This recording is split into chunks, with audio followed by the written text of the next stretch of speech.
अब मैं कुछ मुरारी बापू के चमचों का कुछ मैं कहूंगा स्क्रीनशॉट दिखाने के लिए, ताकि मैं उनको जवाब दे सकूं।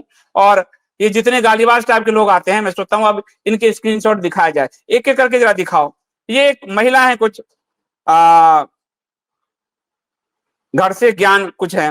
प्रभु प्रेमी हर बंधन हर नियम से मुक्त होता है, भक्त का विरोध करने वाला भगवान का विरोध करता है। जय श्री कृष्ण, जय सीताराम। प्रभु प्रेमी हर बंधन हर नियम से मुक्त। जब प्रभु राम, जो स्वयं राम है, वो हर बंधन हर नियम से जब मुक्त नहीं थे, तो भक्त कैसे हो सकता है? भक्त का तो और नियम है कि परमात्मा में अपने आप को लीन करे। तुम्हारा बापू तो कुरान में लीन किए हुए, परमात्मा राम जब नियम से बंधे हुए हैं, तो ये कैसे मुक्त हो जाएगा? इसीलिए और कह रहा, भक्त का विरोध करने वाला भगवान का विरोध करता है। कुरान के भक्त का विरोध मैं कर रहा हूं, वो तुम्हारे कुरान का भक्त है, और ये भक्त नहीं है, ये पाखंडी है। ये आप स्पष्ट होता है, क्योंकि इसने धर्म को अपने मन से प्रभावित करने का प्रयास किया है। ये पाखंडी है, ये भक्त है ही नहीं। ये भक्त होता तो राम को सिर्फ रट रहा है, कुरान को अंदर उतारना चाहता है। ये भक्त नहीं है, ये एक पाखंडी है। ये आप कालनेमी है, कालनेमी। इसलिए कालनेमी भक्त का आचरण लाख ओढ़ लिया उसने, और राम राम वो भी कर रहा था, राम राम राम राम। हनुमान जी की गदा से चकनाचूर हो गया। ठीक है, तो राम राम रटना पढ़ाया माल अपना का जो धंधा चला रहा है, उससे राम प्रसन्न नहीं होते। राम स्वयं नियम से बंधे हुए हैं। जब राम स्वयं शास्त्र के नियम से बंधे हैं, तो किसी और को तो ये अनुमति ही नहीं है। तो मोहतरमा, अब आप पधारिए अगली जगह। दूसरा एक है, मुरारी बापू ने घर घर रामायण पहुंचाया। मुरारी बापू महान है। अब मुरारी बापू रामायण का अर्थ भी नहीं जानता, तो घर घर रामायण कैसे पहुंचाएगा? राम से अगर वो जानता, तो रामो विग्रहवान धर्म समझता। वो जानता तो जानता कि भरत जी गद्दी खाली होने के बावजूद 13 दिन तक सूतक में रहे, लेकिन वो तो जानता ही नहीं। तो वह सिर्फ रटंत तोता भी, शंकराचार्य जी जब जाते हैं शास्त्रार्थ करने मंडन मिश्र से, तो मंडन मिश्र का जो तोता है, वह तोता वे उपनिषदों का ज्ञान दे रहा है, पर वो रटंत था।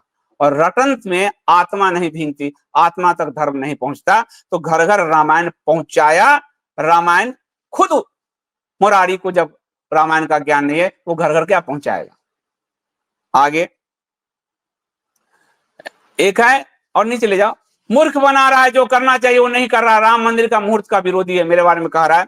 राम मंदिर के मुहूर्त में जो दोष था, आज दोबारा प्राण प्रतिष्ठा करनी पड़ी है ना। भाजमुल्ले दोबारा प्राण प्रतिष्ठा हो रही है। शंकराचार्यों ने भी विरोध किया, और दोष था तो राम जी जहां जहां से गुजरे अयोध्या से सब जगह से भाजपा हार गई। देख भाजमुल्ला। और मुरारी बापू का विरोध करने वाले कोई दूध के दूल्हे नहीं है। दूध का दूल्हा तो कोई नहीं है, पर ये कोयले से रंगा हुआ है। दूध तो छोड़ दो, मुरारी बापू कोयले से रंगा हुआ है। आगे, और ये नीचे है, राजीव दीक्षित इसीलिए मुरारी बापू को डाकू कहते थे, क्योंकि राजीव दीक्षित भी पहचान गए थे कि ये लोग कर क्या रहे हैं, धंधा। आगे एक आगे बढ़ाओ, एक ऊपर जो है, ऊपर एक विक्की दत्ता है कोई। दुष्ट संदीप सनातन का ज्यादा पैरोकार ना बन। अब लिखिए, मैं सनातन का पैरोकार हूं, इससे पीड़ा है इन सबको, ये जितने भी पाखंडी हैं। सनातन के ज्यादा पैरोकार ना बन। असली पीड़ा हो रही है, क्योंकि इसको कोई गृहस्थ इन लोगों को शास्त्र से बता रहा है। हमारे धार्मिक संत शंकराचार्य जी ने बताया ही, निग्रहाचार्य जी ने बताया ही, अब कोई गृहस्थ भी इनको बता रहा है, तो इससे ये तो अपने आप को एक दौर नीचे हो गए कि गृहस्थ भी इनसे बेहतर जानता है। तो हो गया। उसके बाद ये देखिए, नीचे उमेश जी भी कह रहे हैं, भक्ति कहती है गुजरात में हम जर्जर हो गए। गुजरात के बारे में भागवत में नारद भक्ति संवाद में स्पष्ट आया है कि वहां भक्ति विलोप हो जाती है, धन की प्रधानता हो जाती है। और मैं ये गुजरात के लोगों के लिए बिल्कुल नहीं कह रहा हूं, और किसी लोगों को लगे तो माफ कीजिए। ये भागवत में लिखा है, और आप अपने नेताओं के और वहां के धर्माचार्यों के आचरण देखिए। स्वामी नारायण संप्रदाय भगवान को हटाकर उस स्वामी नारायण की पूजा कर रहा है। वहीं से ये वहीं से अली मौला निकला है। ध्यान से देखिए, जिन्ना वहीं से निकला, गांधी वहीं से निकला, सब आप सोच सकते हैं। ये मैं नहीं कर रहा हूं, भागवत कर। अपने नेताओं पर आप ध्यान दीजिए। मेरी बात मैं किसी जनता को नहीं कह रहा, जनता तो सब हमारे भाई हैं और कितने गुजराती मेरे मित्र हैं, मैं जनता को बिल्कुल नहीं कह रहा हूं, इन नेताओं को कह रहा हूं। ये देखिए अब ये आया एक ये ट्रेंड होते हैं भाजमुल्ले। अच्छा, मुरारी के सारे समर्थक भाजमुल्ले। जब स्वामी नारायण संप्रदाय के भेष में, तो स्वामी नारायण संप्रदाय के बारे में कुछ नहीं बोलता। अब आप बताओ, स्वामी नारायण संप्रदाय पे पूरा वीडियो है, सीरीज है ना हमारे यहाँ 2-3 वीडियो की, यानी इसको कुछ नहीं पता है। आप समझ रहे हो, बात को घुमाने आया। उसके बाद कह रहा है अब हर सन्यासी चुपचाप स्वीकार कर रहा है, सच्चा साधु मुरारी बापू की आलोचना कर रहा है। मुरारी बापू अपने कथा में अली मौला कर रहे हैं, अरे वो सब धर्मों को साथ लेकर चलते हैं, सच्चे साधु हैं, आ गया इस्लाम परस्त। यही तो मैं कह रहा हूं, धर्मांतरण कैसे मुरारी बापू करवाएगा, उसका ये उदाहरण मिल गया है कि डीजे नाम से जो आया है, कि वो जो अली मौला कर रहे हैं वो सभी धर्मों को साथ लेकर चलते हैं। जो धर्म गुरु है अपने धर्म को साथ लेकर चलता है। वो ये पॉलिटिकल लोग सभी धर्मों को साथ का नारा देते हैं, धर्म गुरु नहीं करता। धर्म गुरु तो आपको धर्म, विश्वामित्र जी ने असुर सब साथ लेकर नहीं चले, उन्होंने तारका को मारने के लिए राम को शास्त्र के दृष्टांत दिए। तो ये जो वचन है ये पॉलिटिकल है और ये भाजमुल्ले होते हैं ये सब। और स्पष्ट जो मैं मुरारी बापू के बारे में कह रहा हूं कि इसका मतलब वही है, इस्लामाइजेशन कर रहा है, उसके चेले भी इस्लामाइजेशन की प्रक्रिया में। आगे बढ़ाओ, इसका यही चीज एक दिखाना था। फिर सच्चाई दिखा, मुरारी बापू की सच्चाई क्या है, वो तो देख लिया कि अपनी पत्नी को गाड़ रहा है। बापू सत्य प्रेम करुणा के सागर हैं, बापू साधु हैं, बापू दरसनीय हैं, राम नाम से भरा हुआ शरीर है, आपके शब्द आपके कद को छोटा कर रहे हैं। बापू इतना दरसनीय है तो दर्शन शब्द भी ठीक से लिख लो। और प्रेम करुणा के सागर हैं, वो अभी उसका जो वचन है वो अहंकार से भरा हुआ है कि मैं भी खुलासा मैं भी कर सकता हूं, यस मेरे पास शास्त्र है। प्रेम करुणा वाला को तो इतना बड़ा अहंकार है कि हमारे पास शास्त्र है, शास्त्र दिखाओ। प्रेम करुणा वाला होता तो अपने निम्बार्क संप्रदाय के नाम पे झूठ बोलता। प्रेम करुणा वाला जिससे विवाह किया उस पत्नी के प्रेम में 12 दिन तो बैठ जाता, उससे जल्दी छुटकारा पाना चाहता था, तुरंत भागा, जैसे जग्गी भागा, पत्नी को उस पर आरोप लगे जो जग्गी पे पत्नी की हत्या का। तो अरे प्रेम तो जिसने तुम्हारे साथ जीवन जिया उस पत्नी के प्रति तुम्हारी नहीं रही, इस्लाम की तरह गाड़ दिया उसको, वो पूरे दिन उसकी तो मुक्ति ही नहीं मिलेगी। तो तुम पत्नी से प्रेम नहीं कर पाए, तुम मानवता से क्या प्रेम करोगे।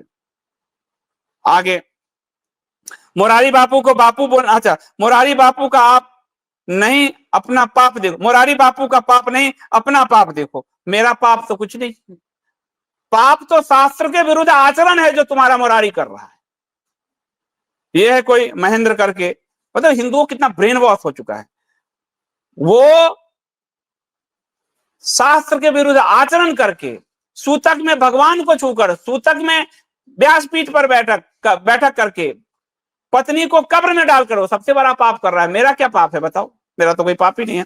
एक ने लिखा नॉनसेंस वीडियो, अब नॉनसेंस गुरु के नॉनसेंस चले तो यही करे, जिसको समझ ही नहीं आए वो क्या करे, बौखलाहट तो यही करेगा।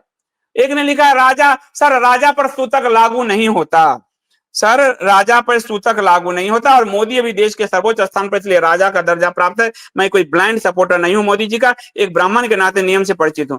आप मल्टी चिंटू इनका नाम है, आप ब्राह्मण हो ही नहीं, कर्म से ब्राह्मण नहीं हो, जन्म से हो गए हो, कर्म से नहीं है।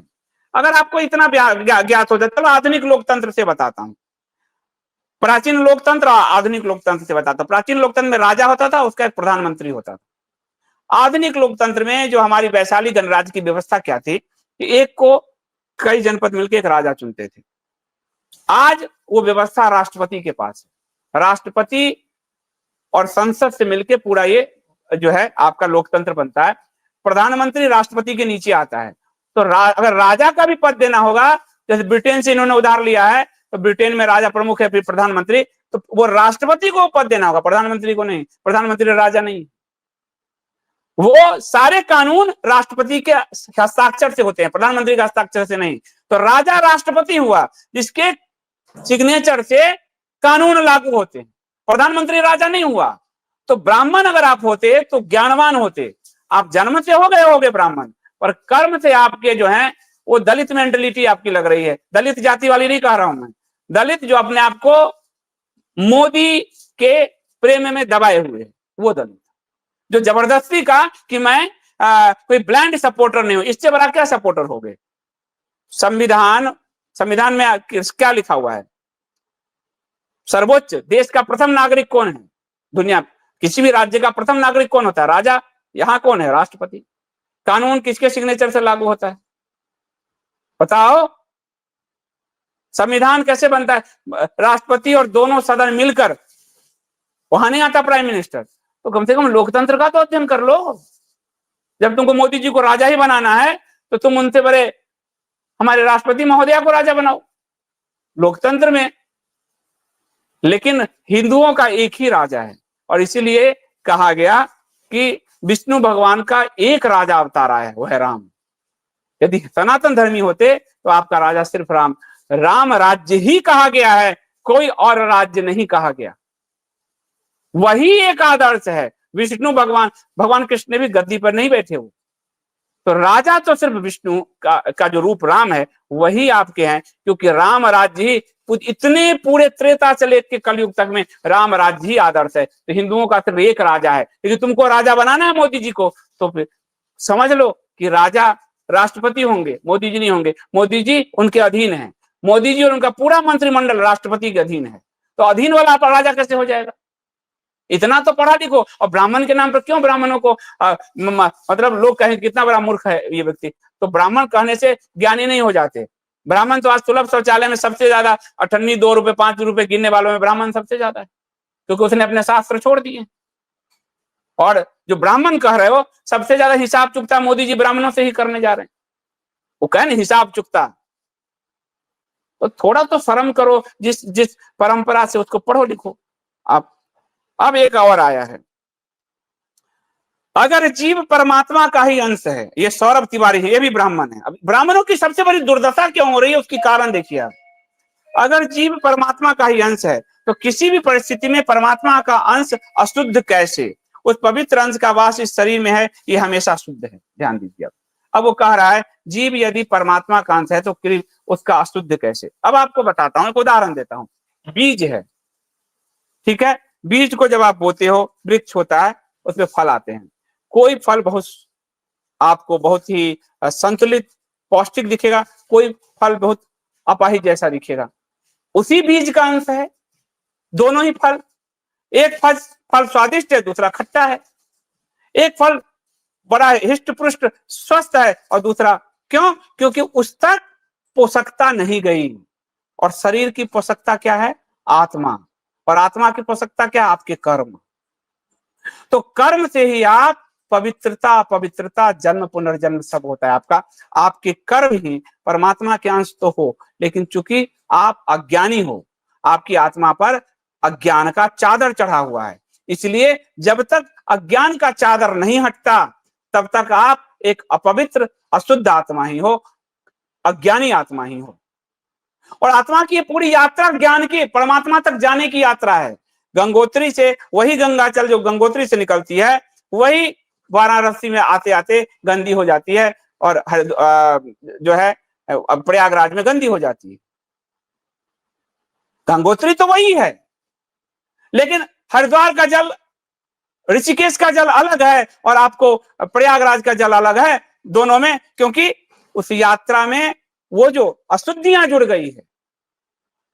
तो आपके कर्म की यात्रा में जो अशुद्धियां आपसे जुड़ी है, अज्ञानता जो आपसे जुड़ा है, इसीलिए आप अशुद्ध हो। इसीलिए आप उस परमात्मा का अंश होते हुए भी शुद्ध नहीं हो, क्योंकि आपके कर्म अशुद्ध हैं। आप अज्ञानी हो, और अज्ञान और कर्म जब शुद्ध, आपकी अज्ञानता दूर होती है, ज्ञान और आपके कर्म ही आपकी शुद्धि का मार्ग है, यानी आपको उच्च स्तर पर ले जाने का मार्ग है। वरना इसी प्राणी, वही परमात्मा सब में है, पर वही वो जो सुगर में भी है, उस कीड़े पतंग में भी है, वो सांप में भी है, वो नाली में रेंगते कीड़े में भी है। क्यों है ऐसा? क्योंकि उसके कर्म ऐसे थे।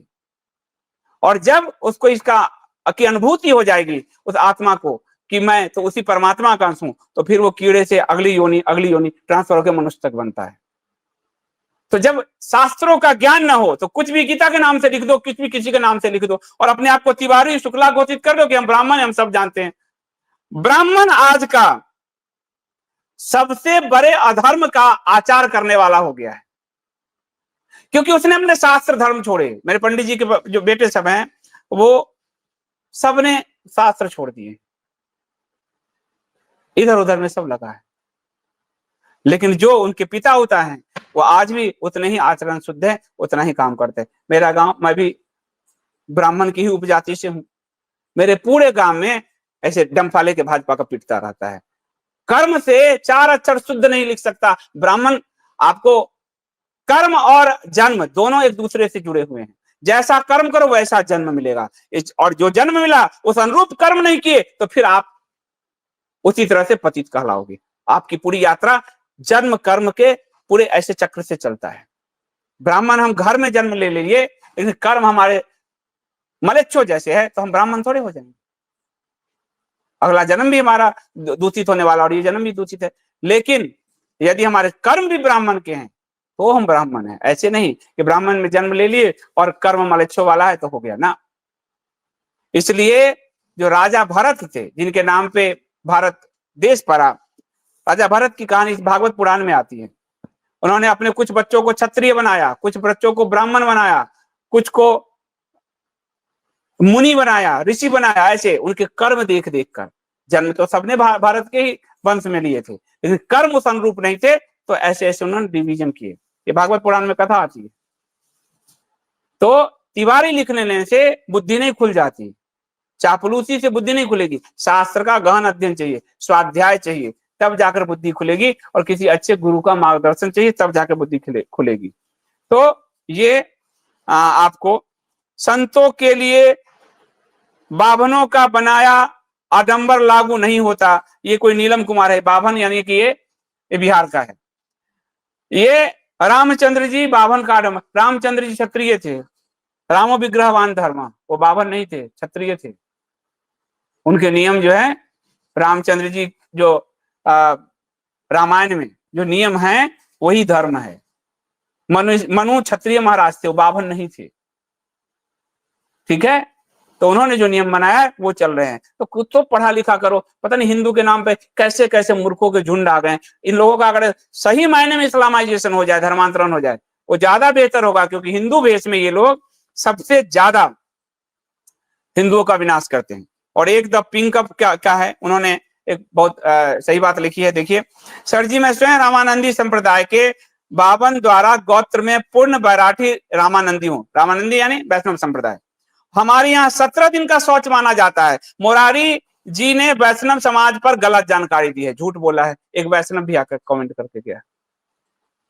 तो आप समझिए कि कितना बड़ा ये लोग राम की कथा क्या करेंगे। जब ये सत्य नहीं बोल सकते तो राम को क्या समझेंगे, राम को क्या जानेंगे। राम उस सत्य के लिए 14 वर्ष वनवास हो गए और ये 4 लाइन सत्य नहीं बोल सकते। तो ऐसे लोगों का तो मलिच्यकरण हो जाए, वही ज्यादा बेहतर।